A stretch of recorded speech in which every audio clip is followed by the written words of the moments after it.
Hello दोस्तों, welcome back to our channel. तो जैसा कि हमने पिछले एपिसोड में देखा था, किंग यू अपनी फुल पावर का यूज करके उस एंशिएंट गेट को खोलने के लिए उस एंशिएंट गेट के ऊपर एक पंच मारता है, लेकिन उस एंशिएंट गेट को कुछ भी नहीं होता, जो देखकर वहाँ पे मौजूद सभी लोग बहुत ही ज्यादा हैरान हो गए थे। और यहीं से नेक्स्ट एपिसोड की शुरुआत होती है, जहाँ वो गाँव वाले सभी लोग अभी भी उन ब्लैक वुल्फ को रोकने की कोशिश कर रहे थे, लेकिन इस सब में उनके काफी सारे साथी भी मारे जा रहे थे। वहीं डैन जो काफी गौर से उस एंशिएंट गेट को देख रहा था कि तभी उसकी नजर उस एंशिएंट गेट के पास में बनी हुई एक ड्राइंग पे जाती है, जिसको देखकर डैन सोचते हुए अपने मन में कहता है, ये ड्राइंग तो बिल्कुल उस केव में मौजूद उस एंशिएंट बीस्ट के स्टैचू की तरह है, लेकिन इस ड्राइंग को इस एंशिएंट गेट के ऊपर क्यों बनाया गया है? क्या इस टेंपल का और उस एंशिएंट बीस्ट का आपस में कोई कनेक्शन है? और ये सब सोचते हुए डैन की नजर उस एंशिएंट गेट के ऊपर जाती है और डैन को वहाँ पे स्पिरिचुअल क्रिस्टल रखने के लिए एक जगह नजर आती है, जो देखकर डैन सोचते हुए अपने मन में कहता है, ये चीज तो बिल्कुल मेरे स्पिरिचुअल क्रिस्टल के बराबर की है जो मुझे उस एंशिएंट बीस्ट ने दिया था, और मुझे लगता है ये एंशिएंट गेट मेरे उसी स्पिरिचुअल क्रिस्टल की मदद से ही खुलेगा। और ये कहकर डैन अपने दिल पे हाथ रखते हुए उस स्पिरिचुअल क्रिस्टल की एनर्जी को महसूस करने लगता है। वहीं वो गांव वाले जो अभी भी उन ब्लैक वुल्फ के साथ लड़ रहे थे कि तभी उनमें से एक आदमी कहता है, भले ही मास्टर किंग यू ने इस एंशिएंट गेट को खोलने के लिए अभी तक अपनी ट्रू पावर का यूज नहीं किया, लेकिन मास्टर किंग यू की फिजिक पावर भी एक ग्रेट मार्शल मास्टर के बराबर है। तो फिर ये कैसे पॉसिबल है कि मास्टर किंग यू अपनी फिजिकल पावर का यूज करने के बावजूद भी उस एंशिएंट गेट को ओपन नहीं कर पाए? उस आदमी की यह बात सुनकर किंग यू को बहुत ही ज्यादा गुस्सा आता है, जिसके बाद वो अपनी ट्रू पावर यानी कि फायर एलिमेंट की पावर का यूज करते हुए एक बहुत ही पावरफुल अटैक उस एंशिएंट गेट पे करता है। लेकिन एंशिएंट गेट को किंग यू के इस अटैक से भी कोई फर्क नहीं पड़ता,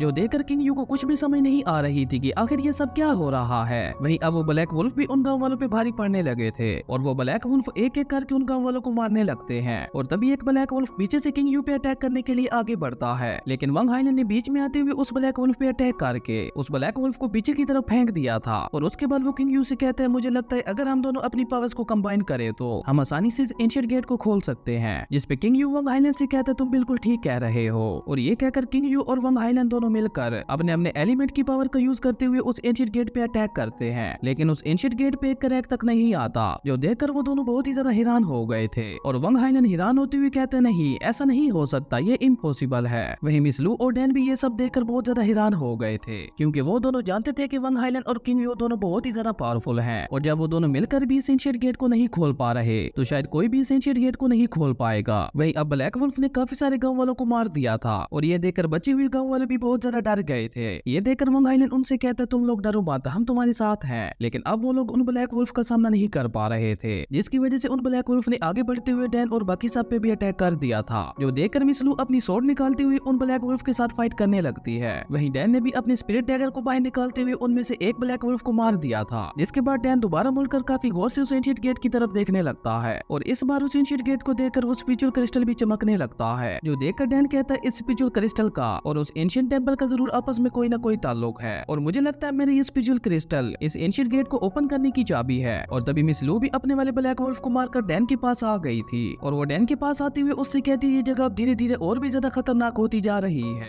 इसलिए मुझे लगता है हम दोनों को यहाँ से वक्त रहते ही निकल जाना चाहिए, क्योंकि जब वंग हाइलन और किंग यू मिलकर भी इस एंशिएंट गेट को ओपन नहीं कर पाए तो मुझे नहीं लगता हम में से कोई भी इस एंशिएंट गेट को ओपन कर पाएगा। और तभी उन गाँव वालों में से एक आदमी कहता है, अब मैं इन ब्लैक वुल्फ का और ज्यादा सामना नहीं कर सकता, क्योंकि अगर ऐसा ही चलता रहा तो बहुत ही जल्द मैं यही मारा जाऊंगा, लेकिन मैं यहाँ पे नहीं मरना चाहता, इसलिए मैं यहाँ से वापस जा रहा हूँ। जिसपे एक दूसरा आदमी उससे कहता है, तुम बिल्कुल ठीक कह रहे हो, जब ये दोनों यंग मास्टर्स मिलकर भी इस एंशिएंट गेट को ओपन नहीं कर पाए तो फिर यहाँ रुकने का क्या फायदा है। और ये दोनों यंग मास्टर्स अपने लिए हम सब की बलि चढ़ाना चाहते हैं। और ये कहकर वहाँ पे बाकी बची हुई गाँव वाले वहाँ से भागने लगते हैं, जो देखकर वंग हाइलन और किंग यू को बहुत ही ज्यादा गुस्सा आता है। और किंग यू कहता है, मैं अपनी हार मानता हूँ, मुझे नहीं लगता हम इस ट्रेजर को हासिल कर पाएंगे। और वंग हाइलन की भी यहाँ पे बिल्कुल किंग यू की तरह सेम कंडीशन थी, जिसके बाद वो दोनों भी उन गाँव वाले के साथ मिलकर उन ब्लैक वुल्फ का सामना करते हुए उस एंशिएंट रुइंस से बाहर जाने लगते हैं, जो देखकर डैन मिस लू से कहते हैं, मिस लू क्या आप भी यहाँ से जाना चाहती हैं? डैन की ये बात सुनकर मिस लू के फेस पे एक डेविल स्माइल आ गई थी, और यहाँ पे मुझे मिस लू के इरादे बिल्कुल भी नेक नहीं लग रहे थे। ये लड़की बहुत ही ज्यादा चालाक है और ये आगे चलकर जरूर डैन को धोखा देगी। और डैन की ये बात सुनकर मिस लू डैन से कहती है, मिस्टर डैन मैं सब कुछ आप पे छोड़ती हूँ,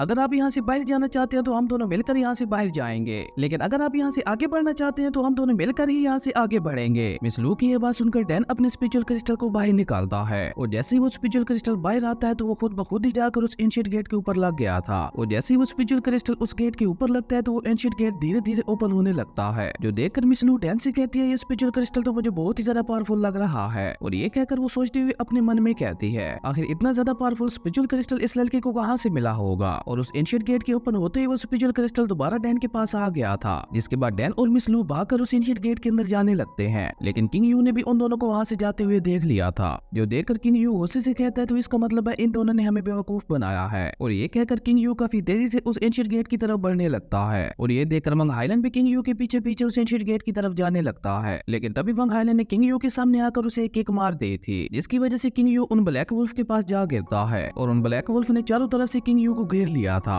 जो देखकर किंग यू गुस्से से वंग हाईलैंड से कहता है वंग हाईलैंड अगर आज मैं यहाँ से जिंदा बच गया तो मैं तुम्हें जिंदा नहीं छोड़ूंगा। वहीं वंग हाईलैंड जो उस एंशिएंट गेट के काफी करीब पहुंच चुका था, वो हंसते हुए कहते हैं अब तो ये एंशिएंट ट्रेजर सिर्फ मेरा है। और वो उस एंशिएंट गेट के अंदर जाता उससे पहले ही डैन ने वहां आते हुए उसे भी एक किक मार दी थी, जिसकी वजह से वंग हाईलैंड पीछे जा गिरता है और उसे भी ब्लैक वुल्फ ने चारों तरफ से घेर लिया था। जिसके बाद डैन ने वो एंशिएंट गेट बंद कर दिया था और जैसे ही डैन वहां से मुड़ता है तो उसे उस टेंपल के अंदर एक कोफिन नजर आता है, जिसको काफी सारी फॉर्मेशन चेन्स की मदद से बांधा गया था। और डैन अभी उस कोफिन को देखते हुए कुछ सोच ही रहा था कि तभी मिस लू अपनी सॉर्ड डैन के गर्दन पे रखते हुए उससे कहती है उस स्पिरिचुअल क्रिस्टल चुपचाप मेरे हवाले कर दो। जिस पे डैन मिस लू से कहता है ओ तो ऐसी बात है तो तुम सिर्फ इसी मोमेंट के लिए एक मासूम गर्ल की तरह बिहेव कर रही थी और यहाँ आते ही तुमने अपना असल रूप दिखाना शुरू कर दिया। डैन की यह बात सुनकर मिस लू उससे कहती है तुम ज्यादा बातें मत करो, चुपचाप वो स्पिरिचुअल क्रिस्टल मेरे हवाले कर दो तो मैं तुम्हें जिंदा छोड़ दूंगी। मिस लू की यह बात सुनकर डैन एक लंबी सांस छोड़ते हुए उस कोफिन को दोबारा काफी गौर से देखने लगता है। वो कोफिन वाकई बहुत ज्यादा अजीब था। उस कोफिन के अंदर एक एंशिएंट बीस्ट मौजूद था जिसका ताल्लुक डैन से था, लेकिन इस बारे में डैन खुद भी नहीं जानता था। और इस कोफिन को हम पहले भी देख चुके हैं। जब डैन ने अपने डिवाइन पावर को कंडेंस किया था तो हमें इस कोफिन की एक झलक दिखाई गई थी और अब डैन को भी यहाँ पे बहुत ही ज्यादा अजीब फीलिंग आ रही थी। और तभी डैन वहाँ नीचे बैठते हुए उस टेंपल की स्पिरिचुअल एनर्जी को महसूस करने लगता है और ऐसा करते ही डैन को इस फॉर्मेशन के बारे में काफी इन्फॉर्मेशन मिल गई थी। जिसके बाद डैन सोचते हुए अपने मन में कहता है ये स्पिरिट फॉर्मेशन यहाँ पे पिछले लाखों सालों से मौजूद है, जो कि इस कोफिन के अंदर मौजूद बीस्ट को अभी तक जिंदा रखे हुए है। और डैन अभी ये सब सोच ही रहा था कि तभी डैन को एक झटका लगता है, जिसके बाद डैन मिस लू की तरफ देखने लगता है और डैन को इस तरह से अपनी तरफ देखते हुए देखकर मिस लू उससे कहती है तुम्हें क्या लगता है कि मुझे में इतनी हिम्मत नहीं है कि मैं तुम्हें मार सकूं, इसलिए अगर तुम मरना नहीं चाहते तो स्पिरिचुअल क्रिस्टल चुपचाप मेरे हवाले कर दो। मिस लू की यह बात सुनकर डैन उससे कहता है क्या तुम पागल हो गई हो, उस कोफिन को गौर से देखो, उस कोफिन के अंदर जो भी चीज मौजूद है वो कुछ ही देर में बाहर आने वाली है और मैं ये यकीन के साथ कह सकता हूँ कि अगर उस कोफिन में मौजूद चीज बाहर आ गई तो हम दोनों जिंदा नहीं बचेंगे। डैन की ये बात सुनकर मिस लू स्माइल करते हुए उससे कहती है मुझे बेवकूफ बनाने की कोशिश मत करो, तुम्हें क्या लगता है मैं कोई बेवकूफ हूँ जो इतनी आसानी से तुम्हारी बातों में आ जाऊंगी। और डैन मिस लू को कुछ कह पाता उससे पहले ही वो स्पिरिचुअल क्रिस्टल दोबारा चमकने लगता है और उस स्पिरिचुअल क्रिस्टल से एनर्जी निकलकर उस कोफिन पे पड़ने लगती है और ऐसा होते ही वो कोफिन जोर जोर से हिलने लगता है, जो देखकर मिस लू डरते हुए डैन से कहती है ये सब यहाँ पे क्या हो रहा है। और तभी वो कोफिन भी धीरे धीरे चमकने लगता है, जो देखकर मिस लू और डैन दोनों बहुत ही ज्यादा हैरान हो गए थे और देखते ही देखते उस कोफिन की चमक और भी ज्यादा बढ़ गई थी और देखने से ऐसा लग रहा था उस कोफिन के अंदर का मौजूद एंशिएंट बीस्ट अब कुछ ही देर में बाहर आने वाला है। और ये देखकर डैन मिस लू से कहता है जल्दी से भागो यहाँ से,